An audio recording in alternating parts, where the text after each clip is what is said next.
The DNC likes to confuse folks with their processes and their commissions and committees, and not many people can really get to the heart of it because most people haven't been around long enough to know their game. But luckily, we have probably one of the biggest experts on DNC shenanigans. President of the Arab American Institute, DNC member, former DNC executive committee member, which is a big deal. And he was on the Unity Reform Commission. He was on the Platform Drafting Committee in 2016. Dr. Jim Zogby, thank you for joining us. Thank you, Nomi. An all-around good guy. It just occurred to me when you said shenanigan that I actually wanted to dive for my phone and do a Google search to find the origins of the word, but I love the word. I just don't know where it comes from. I think it might be Irish. Here's the thing. There are lots of processes, but at the end of the day, the processes and the committees and the commissions end up not mattering a whole heck of a lot because decision-making in the party is done by a very small circle of people. And frankly, after all the years, I've been in the DNC for 28 years and I was on the executive committee for 16. I never quite got to the bottom of it. We tried in the Unity Reform Commission to come up with structures that would create more transparency and accountability to end the opaqueness of decision-making. And what intrigued me was that we actually passed some in our commission, and then they went to the staff, and the staff gutted them. And when I went at first back to them, and why does the staff have that authority to do so? I don't know. And I don't know if it's just staff or if it's, sometimes I feel like a weird, sort of like the way the Egyptians talk about the deep state. I don't know where the decision-making lies. Is it with a group of donors? Is it with the legal counsel shop? Is it with, it's not a problem of Tom Perez. I mean, some people thought, Tom's the problem or Debbie Wasserman-Schultz is the problem. Is I remember when I first got on the Unity Reform Commission, I went to Rob Stein, who was a good friend going back to the Ron Brown days. And I raised the issues and he said, look, the first thing I learned when I got over there with Ron was there's no governing body to the DNC. Ron Brown being a former chair. Former chair. There is no governing body. There's a chair, and at the time, the chair is answerable to nobody. But then he becomes answerable to the White House, and then he becomes answerable to big donors.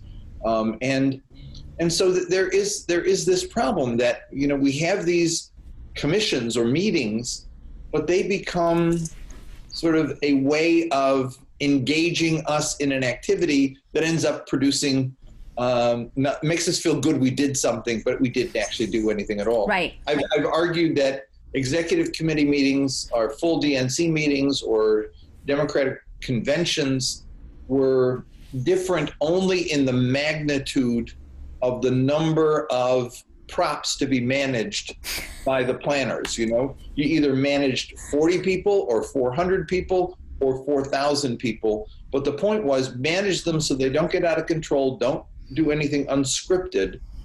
We would go to meetings, endless DNC meetings or executive committee meetings, where it would be emergency executive committee meeting, and we'd go, and there'd be 50 people sitting around a table, and there'd be a speech, another speech, another speech, another speech, another speech, and then 5 minutes for new business. And then we'd adjourn. And I wondered, why did I travel to San Antonio? Why did I go to Albuquerque for this? On your own dime, nonetheless. That's important to know. Yeah. And so there is a problem. Now, I've noticed since Bernie ran in 2016, the beginning of a change in that we did, in fact, empower a whole bunch of people around the country to get themselves elected to the DNC. Mm-hmm. First time we ever had an election for a chair, and can you imagine this? In the 28 years I was on the DNC, the first time we had an election of a chair was the 2017 election. First time we elected all the other officers was then. The second time in all the years I was on the DNC that we actually debated and voted on a resolution on the floor that was contested was in 2017. Well, now every meeting we've had since then has been a contested vote on the floor. Right. And that I think is important, that the 100 or so Bernie people who got themselves on the DNC have become a kind of they haven't authorized a progressive caucus, but we've become one. And I think the numbers will grow. If we continue building from the bottom up, we can wrest control of this thing. I really believe that. And I think we have to do that because otherwise, frankly, now I say this, and I know that there's some people out there who say, who cares? I mean, the Democratic Party dies, the Republican Party dies. I actually think it matters that there be a Democratic Party. I actually think it matters that there be a vehicle in which progressives can operate, right, to make change on the local, state, and federal levels. But as it currently stands right now, it is it's heading toward jumping off the cliff into oblivion. In that, it's basically become a money-raising operation and a recycling of money. They raise money, give it to consultants they work with, et cetera, and we become the props that make it look legit. I am convinced that's right. that we can change that operation, but it's going to take a lot of work from the bottom up to do it. Otherwise, I don't see surrendering it to them as the point. Well, I mean, some of it is like, in my opening, I talk a little bit about how we got here, and the leverage we had in 2016 was so much that, well, we didn't have a Democratic president, so there was an opportunity for an election, and Bernie was entitled to the Unity Reform Commission, which changed the rules, which helped many candidates in the primary process. But if Joe Biden is the president, now it's his party, and he can choose who he wants in it. And as you know too well, and maybe you can explain this a little bit more, there are votes that happen, but then there are committees that are oversight boards, essentially, or oversight committees that are all appointed people. And and many of whom have conflicts. We tried to create the Financial Oversight Committee, and after literally months, it passed. The Unity Reform Commission got vetoed by the staff. I got him to put it back in at a meeting of the Rules Committee. Rules Committee initially passed it on from one meeting to the next, and finally, I went to the big showdown meeting where it was going to happen.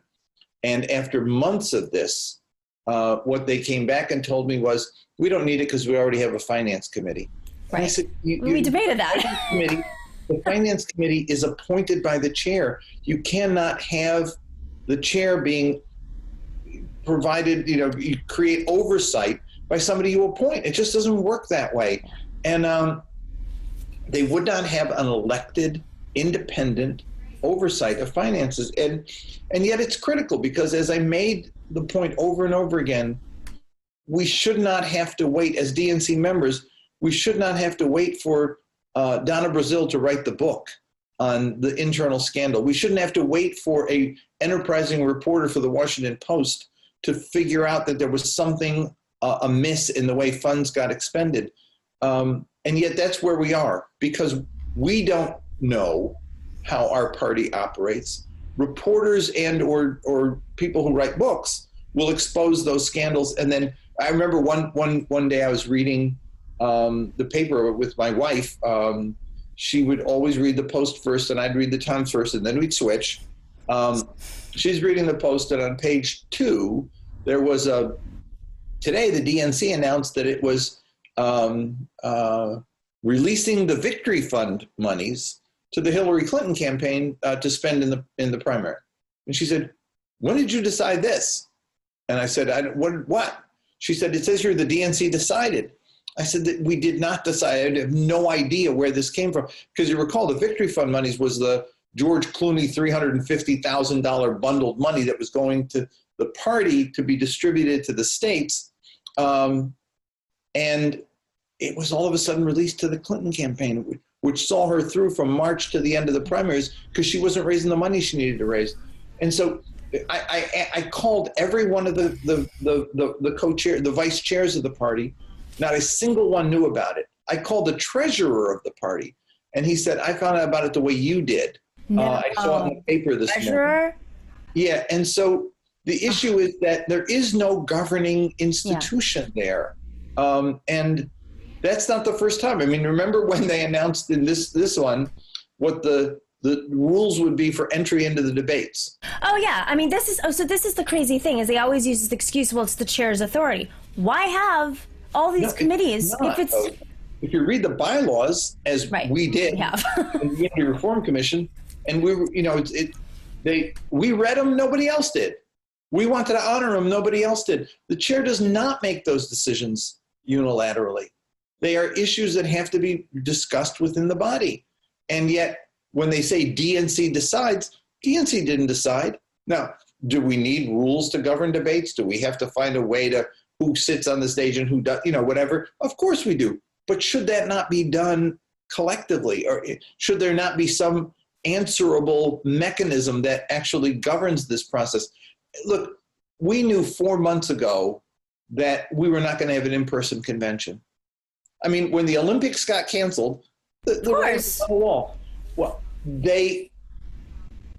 thousands of people got elected delegates. And it's not easy. In some cases, you get appointed. In most cases, a lot of people run and have to put their name on the ballot and get petitions filled and have to campaign for themselves, and they get elected with the illusion that they were going to be part of a decision-making body at a convention, because the myth of, the party decides is still there. I kept arguing whenever I be on calls with the party, because I chair one of the councils, I'd say, don't we owe it to people to tell them, especially first-timers? Do you want to deflate them and make them feel alienated from this process? We're working on it. I say, yeah, but it's not yours alone to work on. That's how they always, that's it. It's always like, well, the staff's working on it. And it's like a convention of the party. The DNC should not be the staff. The staff should work for the DNC. Exactly. And the DNC should have some say in this, but we don't. Civi is an app that helps you best align with your political beliefs. Civi helps you understand your political leanings and where you fit in today's political landscape. Their algorithm fills content based on your stances, shows you leaders who actually match your values, and independent media to help keep you informed. The more you use it, the better it grows. You can find Civi on iTunes today.